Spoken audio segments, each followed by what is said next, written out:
Here's an overview of how to write an empirical research report. Something to think about is to first start by finding some resources and examples so that you can learn the standard conventions that are used in your field of social science.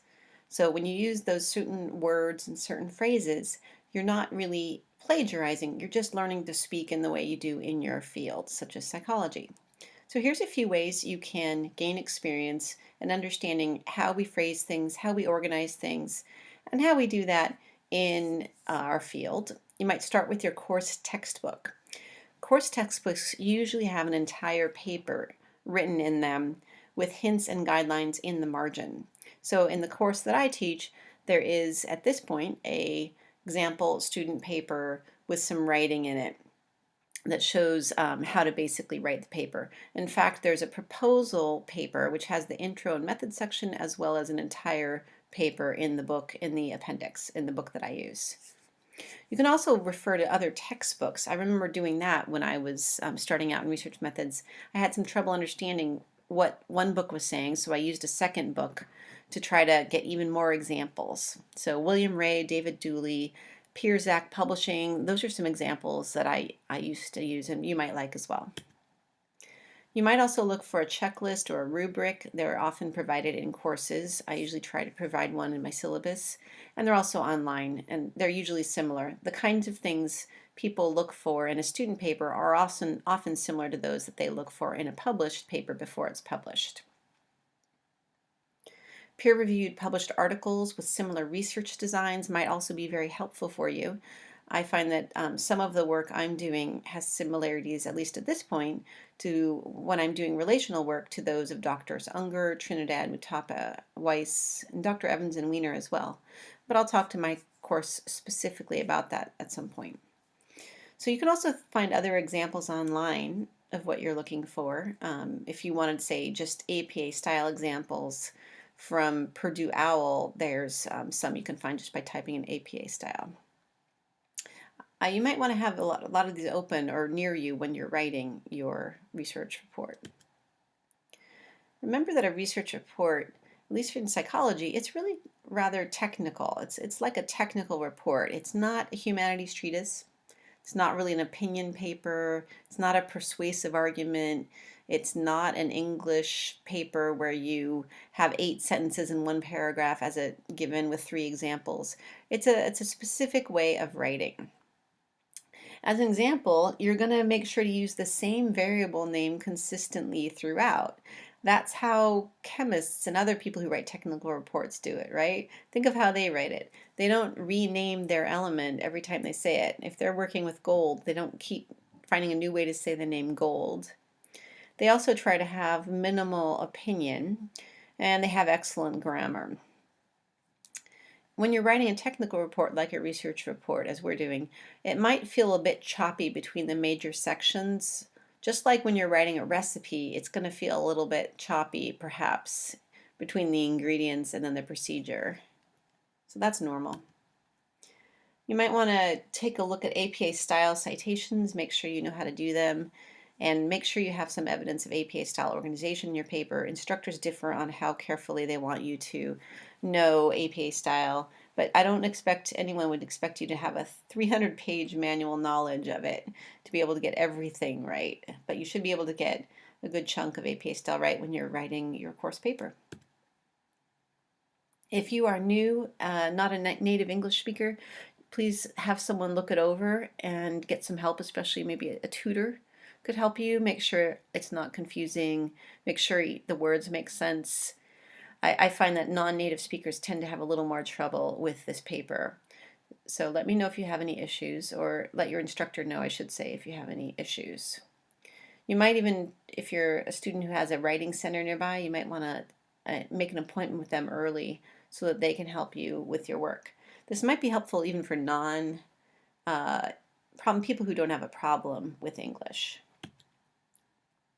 So what information goes in each section or report, excuse me, each section of the empirical research report? Title page, abstract, introduction, method, results, discussion, references, and then any end material that you want to or need to include, tables, figures, any appendices.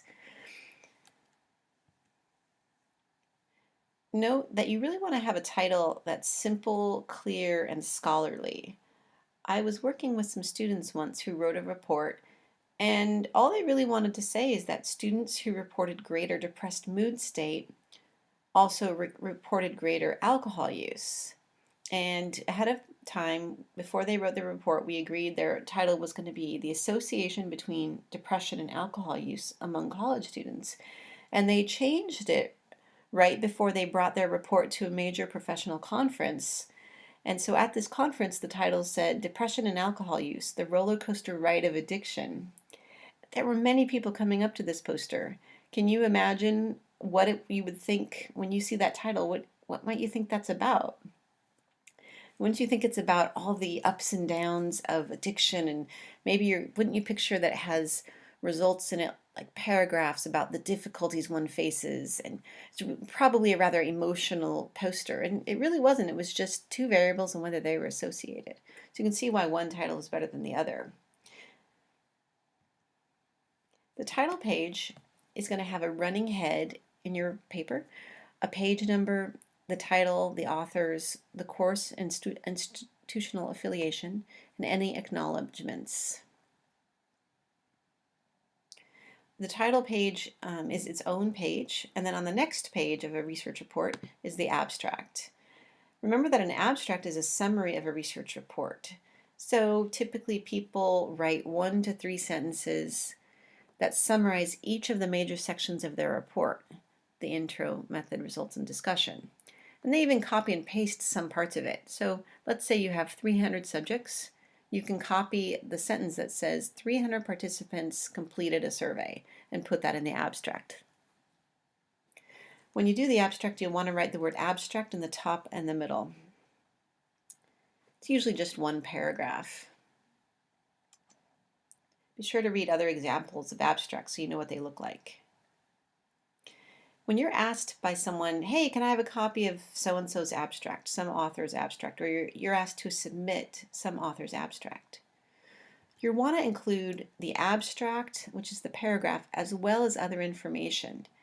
So people want to know the title, the year, the authors, as well as just the abstract. So I mention this just because some students get confused if they are asked to submit an abstract as an assignment. They forget to put who it's from. Okay. If it's your own abstract you're submitting for a class, it's probably fine just to submit your actual paragraph with your names on it. Here's another example of a typical abstract. You'll see the main paragraph of the summary of a study as well as other information. And here's the main abstract or the paragraph summary as well as other information from another abstract that's from online. You can ask your instructor for your course report how much is needed in terms of how many pages should each section be, like the intro and method section, what's the appropriate number of citations, how many hypotheses should be placed at the end of the introduction, what's APA style, and where can you find other resources to help you. You could also ask, is the paper supposed to be collaborative or solo authored if you're writing with a team? If you do have the option of writing a collaborative paper, make sure that you work so that it doesn't sound like different people wrote different sections, because that's very distracting and inconsistent, and it's not going to be as easy to follow what your logic is. It's going to seem kind of confusing if you do that. So you really want to avoid doing that. Next, we'll talk about the writing the intro section in another video.